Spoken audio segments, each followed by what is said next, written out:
Alright, so it's the end of July. It's one of our favorite times of year to actually put fall crops into the ground. Today we're going to be actually planting Big and Beasty brassica mix, but there's a couple of things we want to talk about today.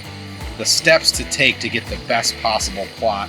When you're investing money and time into this thing, you want to make sure you do it correctly. So last year we did a soil test and we found that our pH was really, really low. So the guys over at Finger Lakes Outdoors helped us out with this plot start, and what this is going to do is going to help bring that pH more to a neutral position. And we know for a fact that this is really, really low. It's not a long-term fix, but it's a seasonal fix. Our first step was to kill the weeds that are there. We're going to apply this plot start to bring the pH up a little bit, and then our third step is to fertilize. It's a 30-10-10 that has high nitrogen. These brassica really, really like that nitrogen. So that's going to be the next step, and then finally we're going to plant the seed. We're going to broadcast about 4 or 5 pounds per acre. We're going to pack it in, and then pray for rain again. Fingers crossed this plot will get a good start with the moisture that's already in the soil. It's something that, this time of year is a real critical step in your fall food plot success, is making sure you have that moisture coming or that it's already in the ground. So we're hoping for good results.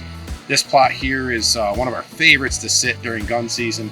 We've got a huge bedding area over to our east, and we'll show you our entry and exit into our blinds here in just a bit.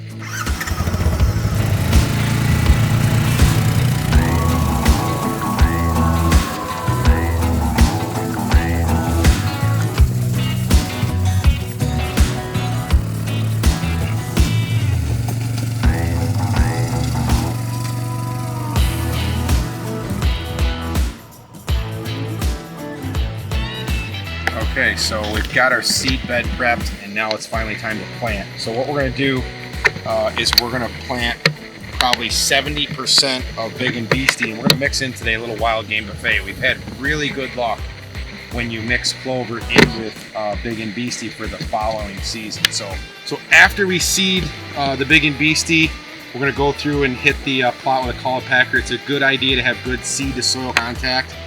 This plot here, if you don't have a colipacker, you can run it over with your ATV tires. You can drag tires or fence on there, but you really want that seed to get the soil contact to it so that the moisture can help that seed germinate and get a good head start on the fall.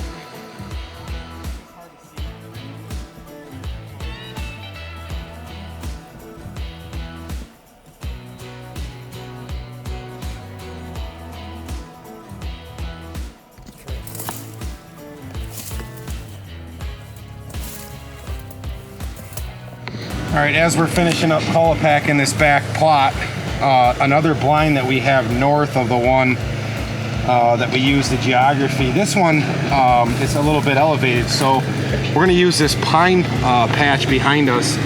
And actually, I'm just clearing out the trail for the fall. One of the key things to getting these blinds is getting in undetected, in and then out again.